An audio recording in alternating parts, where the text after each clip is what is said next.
The hospital was always quiet after midnight. I had worked the night shift as a security guard for a year now, and I was used to the eerie stillness that settled over the long, empty corridors. Even the distant hum of machines sounded muted in the darkness. One evening, as I sat in my office watching the security cameras, I noticed something strange. In the pediatric wing, one of the room's lights flickered. I zoomed in on the screen and caught a fleeting glimpse of a shadow darting out of sight.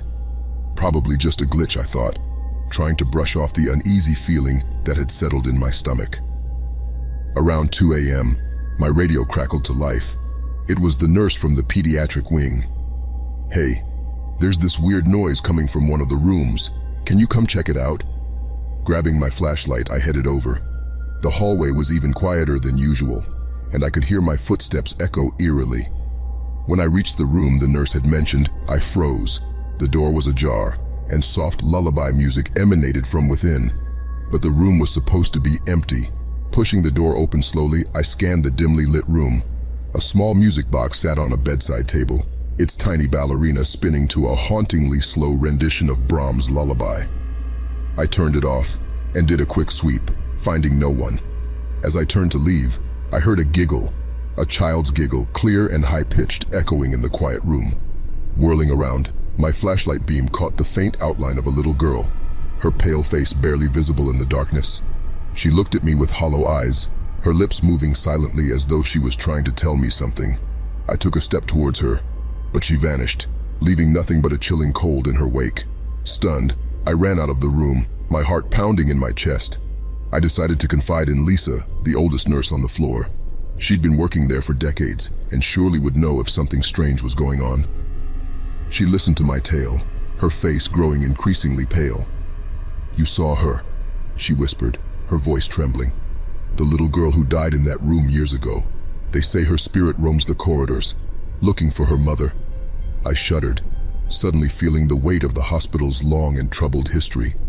For weeks after that, I kept seeing the little girl, always in the same room, always with the same haunting lullaby playing in the background. One evening, as I was making my rounds, I heard a voice coming from that room. Not a child's voice this time, but a woman's, soft and full of sorrow. Pushing the door open, I saw the spectral figure of a woman sitting by the window, her face streaked with tears. "It's my fault," she whispered, her voice filled with pain. "I left her here and now she's lost." It hit me then. The little girl was searching for her mother, and her mother was searching for her. The two spirits, forever trapped in the hospital, forever separated by the barrier between life and death. With Lisa's help, we decided to do something. One night, we gathered in the room, bringing the old music box with us. Lisa began singing the same lullaby, her voice echoing in the stillness of the night. Slowly, the little girl's spirit appeared, drawn by the familiar tune. Moments later, the mother's spirit emerged as well. As the two figures approached each other, there was a blinding flash of light, and then, silence. When I looked around, the room was empty. The haunting feeling that had pervaded the hospital for so long had lifted, replaced by a sense of peace and closure. From that night on, the hospital felt different. No more flickering lights, no more mysterious shadows. The night shift was once again quiet and uneventful, but I never forgot the night I helped two lost souls find their way back to each other. My job at the Hollow Creek Hospital was simple: man the reception desk during the night shift, make rounds once every hour, and, most importantly, never open the door to room 313. Hollow Creek was an old hospital, built in the early 1900s. It had witnessed countless deaths, from natural causes to grotesque accidents.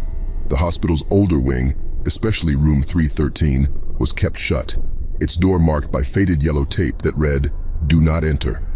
One night, as a thunderstorm roared outside, a call buzzed on the hospital's ancient landline. I picked it up, expecting another patient admission. I tried shaking off the eerie feeling, attributing it to the stormy night. But an hour later, during my rounds, I was pulled toward the old wing by an odd compulsion. The air turned colder, the lights flickered, and the familiar sound of beeping machines seemed to fade. Drawn like a moth to a flame, I approached room 313. The yellow tape was still there, untouched, but the door was slightly ajar. The whisper echoed in my mind, "Open 313."